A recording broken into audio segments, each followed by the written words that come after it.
Cri d'alarme TV, mesdames et messieurs, bonjour et bienvenue. De partout là, vous nous suivez à travers le monde. C'est votre émission Débattons-en. Débattons-en, une émission qui vous parvient pour vous parler de l'actualité en province de Sud Kivu d'une manière particulière, mais également en République démocratique du Congo d'une manière générale. Et aujourd'hui, nous allons rebondir sur l'appel du gouverneur de province du Sud Kivu, Jean-Jacques Purusi, qui a appelé les habitants à la cotisation. Donc, il faut cotiser pour essayer un peu d'avoir de l'argent, de construire la province du Sud Kivu. Et là, d'emblée, plusieurs questions se posent déjà dans les chefs des habitants, dans les chefs des sites kivusiens, dans les chefs de l'opinion, tant provinciale, nationale et internationale, par rapport à cet appel. Daniel Kaoukula, c'est mon nom devant cette caméra. Merci à Vincent Boami qui assure la technique et les finances. Nous vous rappelons, abonnez-vous sur notre chaîne, partagez, likez, ceci pour ne pas manquer les prochains numéros des Cris d'alarme TV, surtout dans cette émission Débattons-en.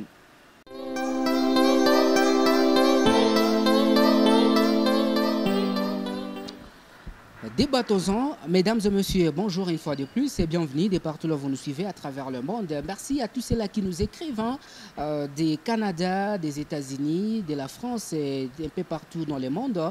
Ça nous fait énormément plaisir de nous suivre de partout. Vous qui êtes Congolais, vous qui êtes ressortissants de la République démocratique du Congo. Voilà. Aujourd'hui, donc, nous débattons sur cette épineuse question, appel du gouverneur de province, Jean-Jacques Purusi, qui a appelé les habitants du site Kivu à cotiser pour tout simplement reconstruire, il appelle ça reconstruire la province du site Kivu. 100 jours après, à la tête du gouvernement provincial, qu'est-ce qu'on peut retenir? Qu'est-ce qu'on peut retenir également de l'appel? Et pour ce faire, nous recevons sur ce plateau M. Eli Balemba. Il est militant de la structure juvénile Djogoza Serkali. Eli Balemba, bonjour et bienvenue dans cette émission. Bonjour messieurs les journalistes, bonjour à mon co-débatteur ici sur ce plateau. Je salue également tous mes fans, tous ceux qui me suivent en direct sur ce plateau. Je salue également la population du site Kivu qui vit encore la misère et la mendicité forcée, comme vous venez de le dire, messieurs les journalistes. Je pense que c'est ça le sujet que nous allons décortiquer pour pouvoir éclairer la lanterne à la population du site Kivu qui est en train de subir cette mendicité forcée et que le gouvernement provincial en place veut nous plonger dedans. Nous nous sommes dit non, la province ne peut pas décoller comme ça, ne peut pas être gouvernée de cette façon.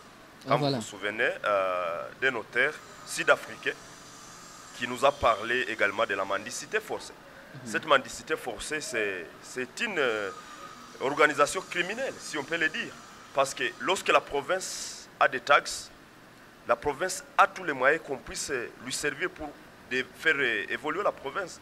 Mais l'autorité se met à nous dire que nous devons cotiser, que nous devons je ne sais quoi là-bas. Voilà, c'est notre sujet du jour. On comprend que vraiment vous avez beaucoup à dire par rapport au sujet. Merci beaucoup Eli Balemba d'avoir accepté notre invitation. Sur ce plateau, nous sommes également avec Albert Matabaro. Il est cadre du parti politique de l'opposition de Martin Fayulu le SID en province du Sud Kivu.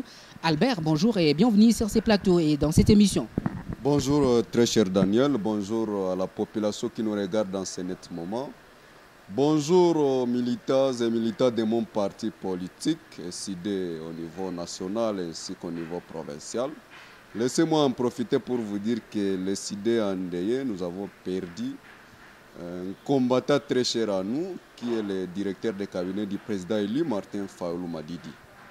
En tout cas, nous disons que son âme repose en paix. Voilà, chez nous on dit polé en Swahili. Voilà, je crois que ça va aller. Voilà, commençons par vous Eli Balemba. Il y a eu assez d'actualité. Une actualité quand même qui a captivé votre attention avant de débuter avec notre sujet du jour. Merci beaucoup, messieurs les journalistes. Et vous savez que la province venait de quitter d'abord tout un dégât mortel qui a été causé sur le lac Kivu. Oui. Les gens qui quittaient Calais pour se rendre à Goma, les bateaux a chaviré. Les bateaux merveilles de Dieu, appelés Merdi, qui avaient chaviré sous les impuissants des autorités provinciales. Vous vous souviendrez que le gouverneur, lors de son meeting au stade, comme il ne cesse de promettre les irréalisables, si je peux le dire, pendant son meeting populaire appelé de redevabilité au stade de la Concorde de Kadutu, il avait promis mettre des balises sur les lacs Kivu. Jusqu'à preuve du contraire, je ne sais pas si mon co-débatteur Albert Matabaro va me contredire, en me prouvant là où se trouvent ces balises. Et ça n'a jamais existé sur le lac Kivu. Chose qui a causé beaucoup de dégâts sur le lac Kivu. Les morts continuent à être visibles sur ces lacs. On se pose la question, finalement, on est dans quoi dans la province de Sud Kivu? Qui nous gouverne? Je me souviens aussi d'un certain temps, je l'ai dit entre guillemets, un auteur qui a parlé de ces imbéciles qui nous gouvernent. Il avait beaucoup cité dans ça. Je ne sais pas si c'est dans cette situation où se trouve la province de Sud Kivu. Et pour ne pas dire beaucoup de choses, j'invite tout d'abord les autorités provinciales. Sachant que bon, le gouverneur n'est pas actuellement dans la province, mais vous savez que quoi que ce soit, il a ses subalternes. On doit mettre des mesures. Nous avions suivi beaucoup de choses. Il y a aux affaires foncières, on a mis une dame qu'on a mis, je ne sais pas si c'est chef de division ou quoi là, on ne sait pas, on s'est basé à quoi, tandis que les informations à notre source, nous comme consortium des jeunes engagés pour le développement du site Kivu, on nous a dit que cette dame n'a jamais été notifiée, les sortants n'a jamais eu même une lettre d'explication. Donc vous comprendrez que la province, jusque-là, n'a pas quitté son gouffre. La province reste toujours en danger. C'est pourquoi, messieurs les journalistes, nous, États jeunes, parce que vous savez que les gens qui doivent relever les défis de cette province, les défis de cette République démocratique du Congo, c'est nous les jeunes. Nous nous sommes mis d'accord, nous nous sommes dit, nous devons lutter, nous devons dénoncer, nous devons montrer là où les autorités ont défailli, pour que nous puissions mettre les autorités en marche, nous puissions les susciter, nous puissions les réveiller pour qu'ils puissent travailler bien pour la population. Voilà, vous vous souviendrez que c'était la même chose pour la coordination de l'environnement. On est venu brutalement, brusquement, mettre un coordonnateur ou un environnement sur cette place. On ne sait pas finalement... Voilà, merci beaucoup Eli Balemba. Voilà, nous allons également faire savoir à ces téléspectateurs qui nous regardent en ce net moment qu'il y a également ce que la société civile du côté de Calais et Kabar est en train de décrier. C'est notamment les monnayages des gilets de sauvetage. On est en train de demander à tout citoyen qui utilise tout simplement les gilets de sauvetage 1000 francs congolais, ce qui est à l'encontre de la décision qui a été prise, qui demandait à tout citoyen d'utiliser un gilet de sauvetage afin d'éviter encore des dégâts qui peuvent arriver dans les jours à venir. Voilà, Albert, nous avons suivi, chez vous, il y a CEDEI. À part cela, il y a une autre actualité qui a captivé l'attention des SID pendant cette semaine. Oui, très chers journalistes, vous savez, au niveau de l'ECD, le président Eli Martin Fayoulou est en train de mener une campagne. Cette campagne s'est dénommée Cohésion nationale. C'est parce que pour Fayoulou, il a compris, très chers journalistes, que le pays est en danger, le pays est vers ça fait. Et pour sauver la situation, le président Eli s'est dit, c'est le moment où jamais de proposer mon plan de sortie de crise. Ce plat, très chers journalistes, c'était pour nous dire la vérité en face, s'asseoir autour d'une table, se réconcilier et puis préparer les élections à venir, voir comment nous pouvons reformuler les institutions en République démocratique du Congo, voir comment travailler sur non seulement la CENI, mais également la Cour constitutionnelle, très chers journalistes. Comme cela étant, on a vu que parmi tous ces mondes qui ont compris la proposition de Martin Fayoulou Madidi, seul Félix Antoine Tshisekedi Tshilombo s'est écarté de cette idée, disant que non, ce n'était pas le moment opportun, d'ailleurs il n'y a pas de crise politique. Et nous, en tant que la Mouka, nous, en tant que SID, on a vite compris que Félix n'est pas conscient du danger qui nous guette en ce net moment, République démocratique du Congo. Donc Félix, pour lui, la sécurité à l'est du pays ne l'intéresse à rien, nos routes ne l'intéressent à rien, l'école, les fonctionnaires de l'État. En tout cas, on a vite compris qu'il n'a rien compris de notre proposition qui était d'ailleurs patriotique. Également, très chers journalistes en province du Sud Kivu, le SID est en train de mener des campagnes d'ici et là. La fois passée, on était à Katana, là où on a tenu un méga meeting. Un meeting de la cohésion nationale. Nous étions à Irambe Katana, chez le gouverneur de province, chez Bati Lukwebo. Et bien évidemment, très chers journalistes, la population nous avait envoyé de dire au président élu Martin Fayoulou qu'il y a nos forces armées qui terrorisent la population de l'autre côté. Il y a également un manque de l'eau potable dans ces coins. Il y a également les sécurités qui battent son plein record là-bas, très chers journalistes. Maintenant, nous, on a dénoncé, nous, on a dit, on va dire à Martin Fayoulou Madidi de se préparer. Mais également, la population nous avait relevé que depuis les élections passées, seul Fayoulou ou encore son parti politique est revenu à la base. Et cela montre réellement qu'à part Fayoulou dans ces pays, il n'y a plus autre politique. Les autres ne sont que des marchands qui viennent tout simplement diper la population et puis après, ils s'en vont. Voilà, merci beaucoup, chers téléspectateurs des Cris d'Alarme TV. Commençons avec notre sujet du jour. Nous parlons de l'appel qui a été lancé par le gouverneur Jean-Jacques Poroussi. Comment avez-vous réussi l'appel du gouverneur de province, M. Eli Balemba? Eli Balemba, merci. Nous avions constaté, après un certain temps, depuis sa prise du pouvoir comme gouverneur de province, il nous avait parlé devant les élites provinciaux qu'il sera capable de maximiser 5 millions de dollars les mois.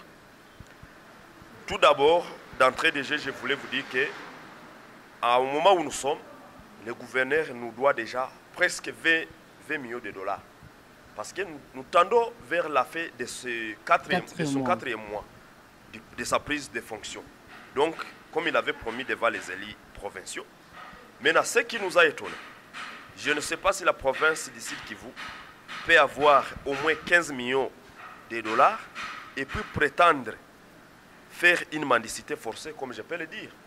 Parce que je ne sais pas comment on peut faire quitter la province comme publique et puis la province devient privée. Parce que, attention avec l'effet de quémander. Quand vous quémandez d'abord, c'est comme si vous avez des failles. Je voulais me faire souvenance, notre consortium, le mouvement dit Djogoza Serkali, avait parlé à un certain moment dans sa déclaration d'une prétendue location d'un véhicule et d'un hôtel. Le gouverneur, jusqu'à preuve du contraire, a 4 mois d'existence à Nyamoma. À 4 mois de pouvoir. De pouvoir. Il n'a jamais était dans la maison dite la résidence du gouverneur. La maison officielle du gouverneur. La maison officielle du gouverneur. Et donc, jusqu'à preuve du contraire, le gouverneur n'est pas totalement officiel. Parce que lorsque tu vis à un hôtel d'une autorité morale de ton parti politique, on se pose la question, on est dans quoi dans cette province? Et si vous pouvez comprendre très bien, messieurs les journalistes, l'hôtel dont nous faisons allusion, il n'y vit pas pour rien. Il paye les loyers. Les véhicules dont nous parlons ici, il paye la location de ces véhicules. Encore, ce n'est pas moins cher. Mais aujourd'hui, il vient nous parler je ne sais si de la cotisation. De la cotisation. Finalement, on ne comprend pas la province va où. C'est pourquoi nous appelons la population du Sud Kivu à être vigilante. Et quand le gouverneur vient parler que chacun doit cotiser, vous savez que la charité bien ordonnée commence par soi-même. Vous et moi, nous sommes des jeunes entrepreneurs, si on peut se le dire. On peut contribuer pour la province. Mais je voulais d'abord savoir, le gouverneur est sorti de la province, il avait déjà lancé cette campagne. Pouvez-vous me montrer son chèque où il a déposé sa contribution? Lui, comme autorité provinciale, il a ses subalternes. On peut parler de son vice, on peut parler de ses ministres. Jusqu'à preuve du contraire, aucun ministre n'a déjà contribué. Et si nous sommes au 24, un jeudi le 24 octobre, qu'on me montre un chèque d'un seul ministre. Parce que c'est une campagne. Ce n'est pas à cacher. On doit montrer que tel ministre a contribué. Et comme il avait parlé d'une traçabilité dans sa gestion, il doit nous montrer comment on a maximisé dans la province. Parce que la province a beaucoup de taxes.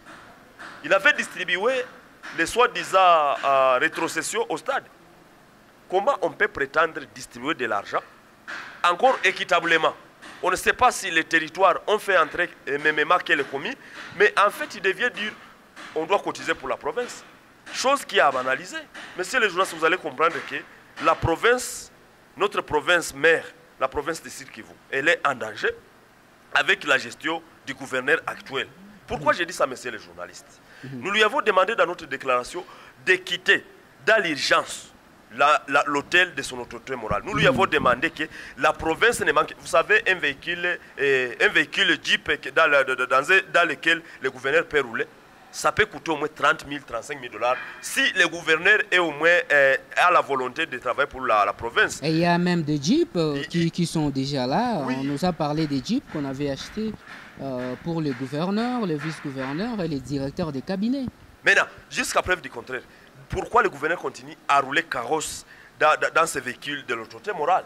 On se pose la question. On nous avait parlé de Nanger vouloir réhabiliter la résidence du gouverneur des provinces. On a été d'accord que si le gouverneur il est propre, il peut vouloir, avant d'entrer dans une maison, qu'on puisse faire l'aménagement de cette maison. Mais, messieurs les journalistes, à 4 mois de sa prise de fonction, la maison n'a jamais eu, donc on n'a jamais mis fin à l'entretien dans cette maison. Donc cela montre que l'autorité morale du gouverneur veut toujours empocher l'argent de la province, illégalement. Parce qu'on ne sait pas dans quelle manière un gouverneur peut faire 4 mois dans l'hôtel de son autorité morale. Voilà, on va revenir à vous. Et pour aller chuter, messieurs les journalistes, je voulais appeler la population à vouloir d'abord, si la population est d'accord, à cotiser. Parce que moi, je ne peux pas interdire à la population de faire ça. Mais si la population est prête à cotiser pour la province, que le gouverneur d'abord nous trace ce qu'il avait appelé la traçabilité dans sa gestion de la province. Pour que nous soyons d'accord, que nous puissions trouver les difficultés qu'a rencontré monsieur le gouverneur. Et pour cotiser, nous devons savoir le gouverneur a déjà fait quoi et qu'est-ce qui lui semble difficile pour qu'on puisse cotiser. Et l'argent servira à quoi? Parce que c'est une question qui m'est souvent posée. Le gouverneur demande de l'argent que nous contribuons, que nous cotisons, mais l'argent va faire exactement quoi? Parce que quand on parle de la reconstruction de la province du Sud Kivu, il faut commencer.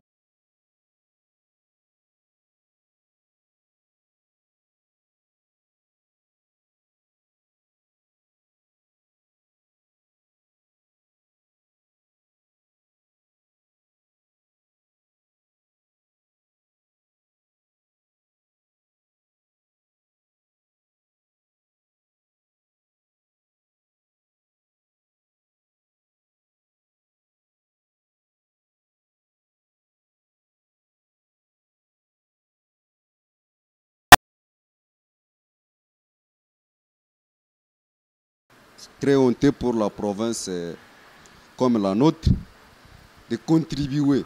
C'est un aveu d'échec de M. Pourousse qui a aujourd'hui 4 mois au pouvoir. À 4 mois déjà, il demande des cotisations, des contributions, SADAC. En tout cas, c'est grave.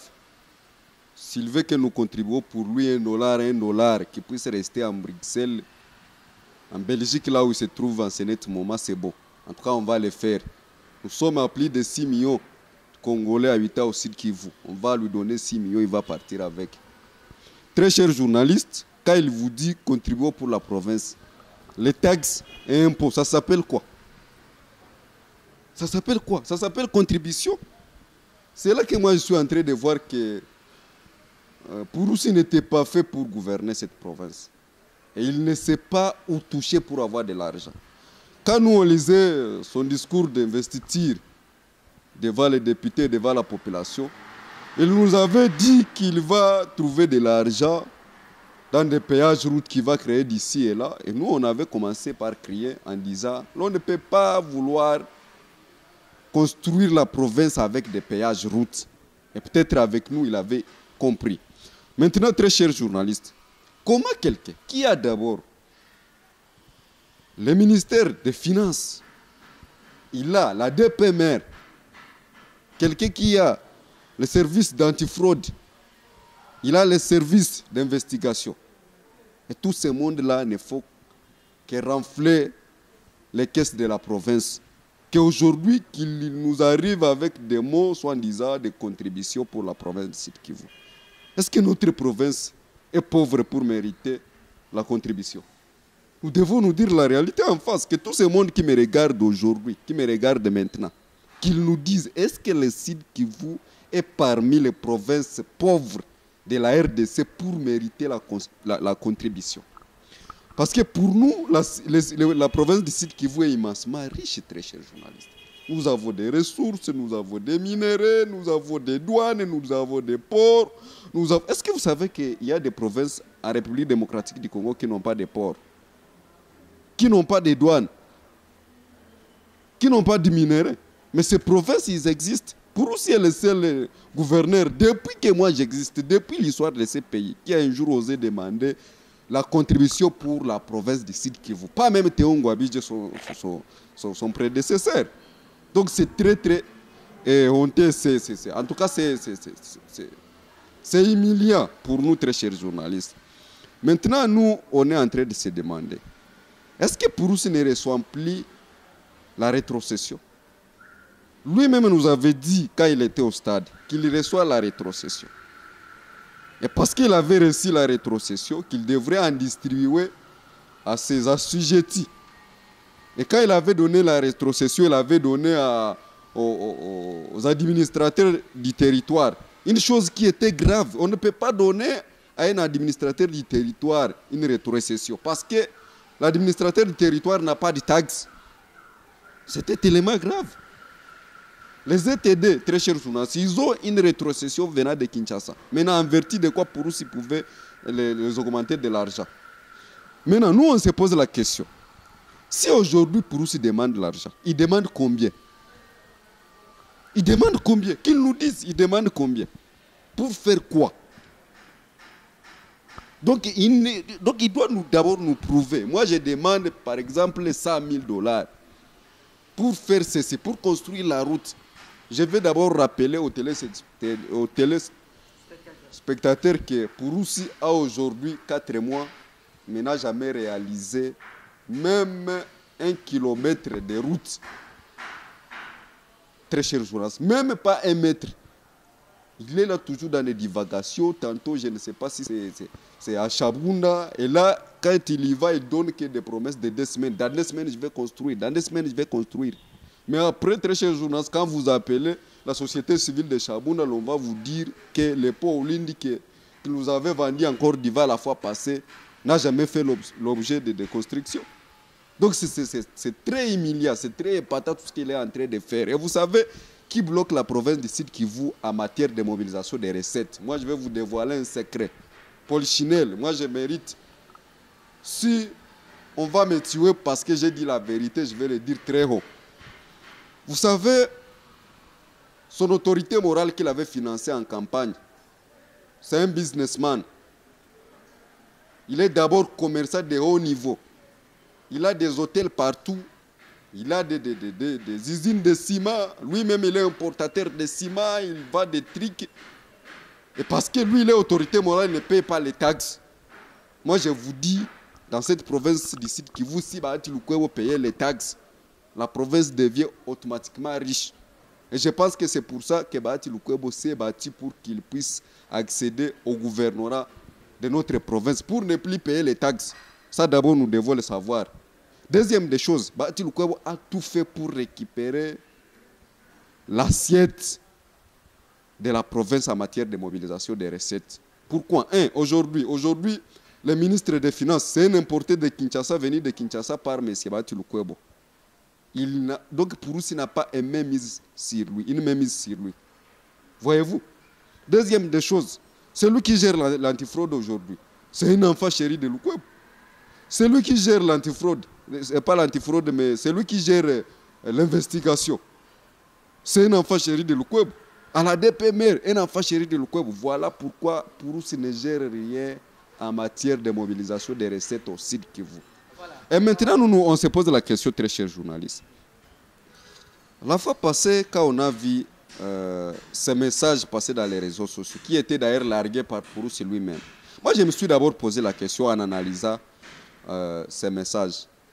Comment Pouroussi pouvait avoir l'audace de faire circuler un message qui n'a pas de date? C'est un message sans date, très cher journaliste. Un message non signé. Maintenant, moi, je me dis, si toi-même tu es là, tu devrais cotiser. Et puis, en regardant d'où vient l'appel, ce n'est pas pour ce qui assume. Il n'assume pas. Donc, il n'y a pas sa signature sur ces messages.